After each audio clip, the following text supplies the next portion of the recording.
Hello everyone, welcome to our YouTube channel विद्यार्थी classroom. देख important update रही सकाल स्कूल को नहीं नोटिस आसीगला। तो सरकार तरफ नोटिस आसीगला सकाल स्कूल को नहीं मॉर्निंग स्कूल बा सकाल स्कूल को नहीं फाइनाली नोटिस आसी जाइए।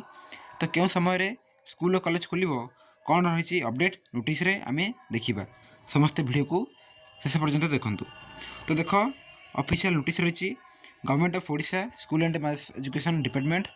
तो ये डेट मध्य रही देख जे अप्रैल 4 राइट अप्रैल 4 तारीख रही नोटिस ये रही जहाँकि ये देख सब्जेक्ट रही जे rescheduling of timing of classes to mitigate heat wave situation during the summer in the state. तो ओडिशा रे जो समर जो रही राइट अधिक खरा जो हीट वेव कौन कर रिशेड्यूलिंग कर टाइमिंग रे ओके। तो madam sir okay in inviting a reference to the subject settled above I am to say that government after careful consideration have been pleased to rescheduling the timing of classes in all educational institutions। समस्त educational institutions को follow करने को कहुई under the school and mass education department जो गुड़ाक कि school and mass education department under रही that is कौन ना government aided and privately managed schools in the state from 6:30 AM to 10:30 AM माने 6:30 रु नहीं कि 10:30 पर्यंत कौन रहा तुम ट्यूशन स्कूल राइट समस्त स्कूल बा कॉलेज 6:30 रु नहीं 10:30 पर्यंत रही इफेक्ट फ्रॉम केबेठार इफेक्ट रहा इफेक्ट रही 2 एप्रिल 2 तारीख रु यह इफेक्ट कहुई to commencement of summer vacation को पर्यंत ना समर वैकेशन पर्यंत ओके खरा छुट्टी पर्यंत this will remain in force every year आ कौन ना एव्री इयर प्रति वर्ष फॉलो कर कहुई। बाकी रही देख accordingly all the guidelines issued earlier students modified after the summer vacation schools timing will continue normally as per guidelines issued earlier. However collector and district magistrates can decide rescheduling of schools well in advance in the situation warrants. तापर कौन हम ना तुम जो summer vacation पर्यंत यहाँ follow कर right after summer vacation जदि स्कूल खोलुची तो जदि से समय जदि खरा होची यही समय 6:30 रु 10:30 पर्यंत स्कूल कॉलेज रहिबो। बाकी जदि खरा नहीं राइट समर वैकेशन पर नॉर्मल जो शेड्यूलिंग ओके जो शेड्यूल रे हेबो राइट कंटिन्यू हेबो स्कूल टाइमिंग रे रही 10टा रु नॉर्मली हेबो। बाकी ये किसी इंपोर्टाट पॉइंट्स गुड़िक रही ओके।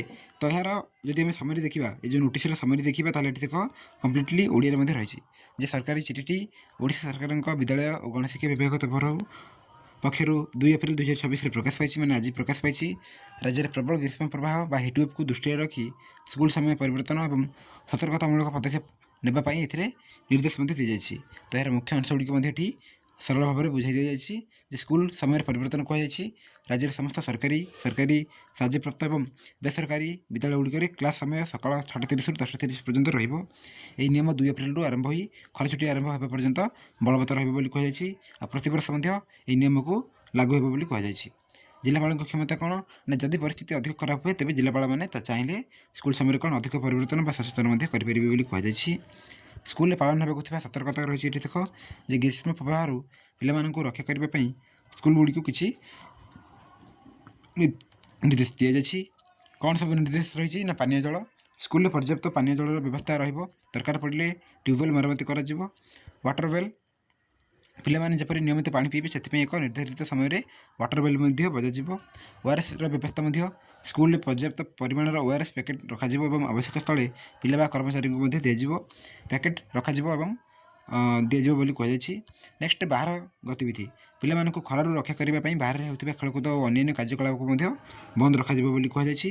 बाकी परामर्श रही देखी जे पिलाने जपरी सांगरे पानी बोतल आणवे से अभिभावक मानक सचेतन कर स्कूल पिला खरा दारू रक्षा पाइबापी सतर्कतामूलक टिप्स दिज्व। बाकी संक्षेप में कहले प्रबल खरा पिला स्वास्थ्य को प्राथमिकता दे सकाल स्कूल मॉर्निंग स्कूल करने को सरकार निर्देश देते राइट। यह रही नोटिस जहाँ आम देखिले आसंता अप्रैल 2 रु फॉलो कर 6:30 रु 10:30 पर्यंत स्कूल कॉलेज रही। तो जो मैंने आम चैनल नुआ रही चैनल को सब्सक्राइब करके पाखे बेल आइकन को ऑल सेट करके रख रेगुलारली तुम क्लास गुड़िक आसूँ join our Telegram group for PDFs follow our WhatsApp channel for more information check comment box and description box तो थैंक यू।